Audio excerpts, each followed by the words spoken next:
Hello everyone and welcome to Adda 24/7। आपके लिए लेके आया हूं मैं ये रैपिड फायर विद आशु भैया आपके ऑन वोकैबुलरी। ये वोकैबुलरी आपको बहुत एक संजीवनी की तरह काम आएगी, क्योंकि आपको पता है कि शब्द एक ऐसी चीज़ है जो आपको हर एक एग्जाम में आते हैं। तो चाहे आप CUET UG की तैयारी कर रहे हो या CUET PG की, आप MHCET 5 ईयर्स के लिए तैयारी कर रहे हो या MHCET 3 ईयर्स के लिए, आप कर रहे हो क्लैट के लिए, एलिट के लिए, सिम्बायोसिस के लिए, क्राइस्ट यूनिवर्सिटी के लिए, नार्सी मुंजी के लिए या UPS या जामिया के लिए, तो इन सब के लिए अगर आप तैयारी कर रहे हैं तो आपको ये ज्वाइन करनी है सीरीज, जो कि है 10 on 10 रात को 9 बजे मेरे साथ, यानी कि आपके आशु भैया और हैप्पी सर के साथ। तो आइए बिना टाइम को वेस्ट करते हुए चलते हैं हम अपने सेशन की तरह और श्री गणेश करते हैं आज का। और ये है वो बैच जो आपको लेना है, जिसको हम बोलते हैं अचीवर्स प्लस बैच। जी हाँ, अचीवर्स प्लस बैच में आपको मिलेंगे ये सारे के सारे दिग्गज लोग जो आपको पढ़ाएंगे, और पढ़ाऊंगा मैं भी आपको क्रिटिकल रीजनिंग और आपको पढ़ाऊंगा इंग्लिश। तो आप जाके जुड़िए उसके साथ और कोड लगाना मत भूलिएगा Y713। आपको मिलेगा इसमें कॉम्प्रिहेंसिव स्टडी मटेरियल, आपको मिलेगी इसके अंदर क्विजेस, आपको मिलेंगे यहाँ पर DPPs, आपको मिलेंगे यहाँ पर बहुत सारा असिस्टेंस, मेंटोरशिप जो आपकी राह को आसान बना देगा कहाँ जाने की, आपके NLU के सफर को सुहाना बनाने की। तो NLU का सपना अब होगा अपना। और उसी के साथ चलते हैं हम अपने पहले शब्द की तरफ, और पहला शब्द आपके सामने जो आ रहा है वो है ये। And the first word is trepidation. Now what is trepidation? Trepidation होता है, कभी आपने देखा है कि जब आप संडे को बैठते हैं अपने नेल्स को काटने के लिए, और नेल कटर ऐसे आ रहा है और नेल्स बोलता है मत काटो मत काटो, भगवान के लिए मुझे छोड़ दो। तो ऐसे सिचुएशन में हम वर्ड क्या यूज कर सकते हैं? हम वर्ड यूज कर सकते हैं ट्रेपिडेशन, जब आप टेरर हो। अगर आपने राजकुमार राव की वो मूवी देखी हो जिसको हम बोलते हैं ट्रैप्ड, तो ट्रैप्ड में अगर आप एक ऐसे कमरे में या फ्लैट में बंद हो जाएं तो आप क्या होंगे? आपको लगेगा डर। तो एक होगी पैनिक सिचुएशन। तो अगर आपको लग रहा है डर, गला रहा है आपका सूख, तो आपको भी जाके क्या पीना है? आपको पता है, आपको पीना है माउंटेन ड्यू। तो एंजाइटी हो रही है आपको, पैनिक हो रहा है, डर लग रहा है किसी से, फियरफुल हैं आप, तो word is trepidation for you. ठीक है, तो आप वर्ड यूज कर सकते हैं ट्रेपिडेशन, जो कि यूज कर सकते हैं आप डर के लिए, और डर के आगे जीत है। अगला वर्ड जो आपके सामने आता है इज वीटुपरेटिव। जी हाँ, वीटुपरेटिव किसके लिए यूज होता है? जब आप किसी को नीचा दिखा देते हैं, बी लिटिल करते हैं, डेनिग्रेट कर देते हैं, राइट? तो उसके यूज में हम वर्ड यूज कर सकते हैं वीटुपरेटिव। इसके क्या क्या सिनोनिम्स हो सकते हैं? Denigrate, detract, disparage, discredit, disgrace, dishonour, shame, abase, debase, degrade, humble, humiliate, disdain, scorn and vilify. तो मतलब कभी कभी जब आपने देखा होगा कि कुछ ऐसी सिचुएशन में आप जब आपके पास कॉल आता है ना कस्टमर केयर, क्या, हेलो सर, मैं HDFC से बोल रहा हूँ, आपको लोन की ज़रूरत है। और जैसे ही आप ये लाइन सुनते हैं तो कुछ लोगों का पारा जो है यहाँ से यहाँ पहुँच जाता है। या फिर जब वो किसी भी कस्टमर केयर रिप्रेजेंटेटिव से बात करते हैं, जब उनके टेलीफोन का जो सेलफोन का बिल है उसमें कुछ गड़बड़ी हो, या फिर अगर उनका कुछ काम नहीं हो रहा है और उसको कॉल करते हैं, तो वो बहुत कई लोग गंदी तरीके से उनसे बात करते हैं, उनको नीचा दिखा देते हैं। ठीक है, तो हमें कभी भी किसी को ऐसा नहीं करना चाहिए। उसके लिए वर्ड होता है वीटुपरेटिव। वीटुपरेटिव का मतलब कि किसी को नीचा दिखाना। अगला वर्ड जो आपके लिए लेके आए हैं, देखिए इतनी प्यारी मोहतरमा है यहाँ पे जो आपके लिए लेके आई ये वर्ड, और ये मोहतरमा आपको कह रही है चाइल्ड। तो अगर आप इनको देख के कोई एक ऐसा वर्ड एक पास मारोगे इनके ऊपर, या आप इनसे फ्लर्ट करने की कोशिश करोगे, तो ये क्या करेंगी आपको? ये आपको करेंगी चाइल्ड। चाइल्ड का मतलब होता है स्कोल्ड, एडमोनिश, रिब्यूक, रेप्रिमांड, रिप्रूव। तो कभी कभी जब आपको पड़ जाए डांट अपने घर वालों से, तो आप उस जगह पे क्या बोल सकते हो? मम्मा स्टॉप स्कोल्डिंग मी की जगह क्या बोलोगे? Mamma stop chiding on me, right? So that is the word. Chide is for rebuking, किसी को स्कोल्ड करना, किसी को डांटना, एडमोनिश करना, रेप्रिमांड करना, जो ज्यादातर आपके रिपोर्टिंग मैनेजर्स करते हैं ना, कि जब आपके टारगेट्स पूरे नहीं होते तो मंथ एंड पे और मंथ के बिगिनिंग में जो करते हैं उसको हम बोलते हैं चाइड।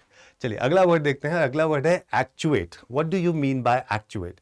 एक्चुएट का मतलब होता है जब आप किसी को प्रोवोक कर दे, इंसाइट कर दें, ठीक है ना। आपने किसी को मोटिवेट कर दिया कुछ करने के लिए, तो आपने एक्चुएट कर दिया, मतलब उसको लाइटन अप कर दिया, ठीक है, कि भैया जाओ तुम कर सकते हो, yes you can do it. जैसे शाहरुख खान ने किया था इन चक दे, 70 मिनट है आपके पास और ये 70 मिनट आपसे कोई नहीं छीन सकता।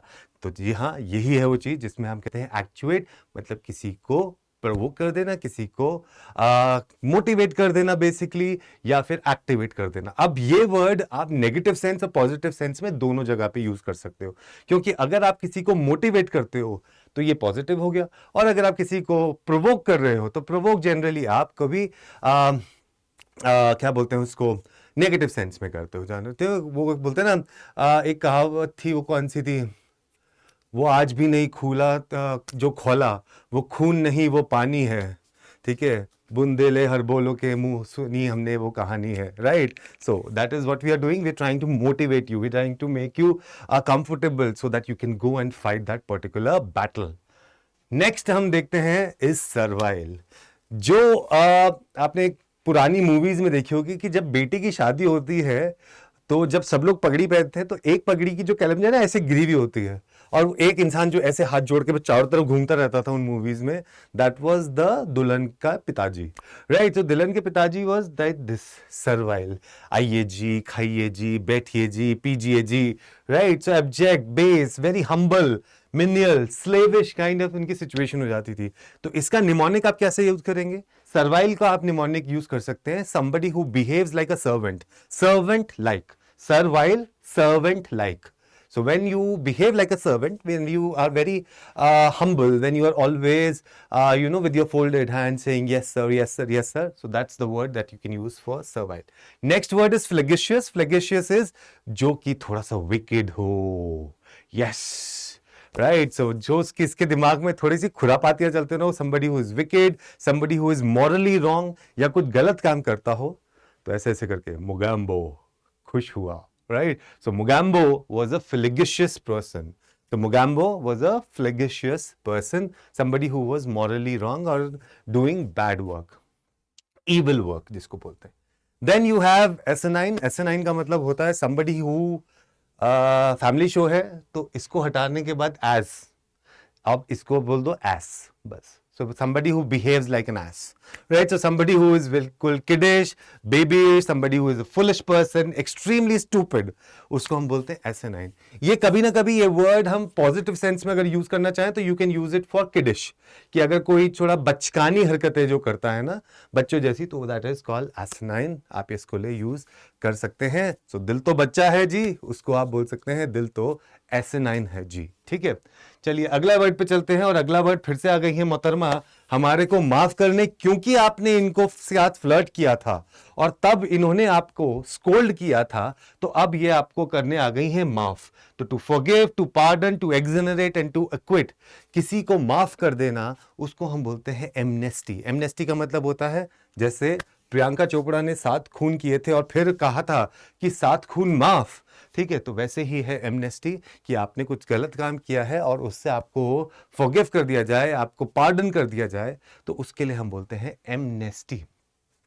फिर वर्ड आता है इम्पेटस। अब आपने उनको फ्लर्ट किया, उन्होंने आपको माफ कर दिया, लेकिन अब उनके पिताजी उनके सामने खड़े हो गए कि भैया अब अगर तुम्हारे को मेरी बेटी का हाथ चाहिए तो तुम्हें कुछ करके दिखाना पड़ेगा, और तब तक नहीं बोलूंगा मैं कि जा सिमरन जा, जी ले अपनी जिंदगी। तो क्या हो गया? फोर्स, पावर, मोटिवेशन जो आपको चाहिए, impetus. Impetus to do that particular thing and get your girl, उसको हम बोलते हैं impetus. That is to force, power and motivation, right. जब इतना ज्यादा सारी चीजें हो जाएं तो दिमाग में चल रहा होता है खलबली, बहुत ज्यादा शोर। तो जब शोर हो इन द सिटी, तो शोर के लिए हम क्या वर्ड यूज कर सकते हैं? कैकोफनी की जगह पे हम यूज कर सकते हैं डिन। डिन का मतलब होता है एक्सट्रीमली लाउड नॉइज, ठीक है, जो बहुत ज्यादा शोर हो उसको हम बोलते हैं डिन। That means extremely loud and unpleasant noise. हमने कल ही एक शब्द किया था जिसको हमने बोला था ऐसी आवाज जो आपके कानों में घोल दे रस, उसे कहते हैं कनोरस।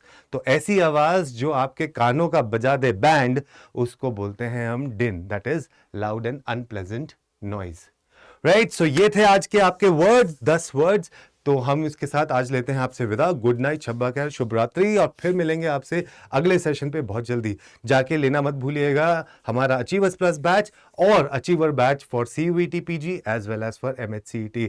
मैं हूं आपका आशु भैया और हैप्पी सर, आपसे लेता हूं विदा। जय हिंद, जय भारत।